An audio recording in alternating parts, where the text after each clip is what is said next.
নমস্কার।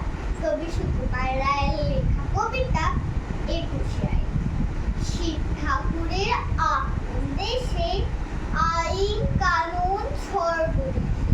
কেউ যদি যায় পিছলে পড়ে, পেয়াদা এসে পাকড়ে ধরে।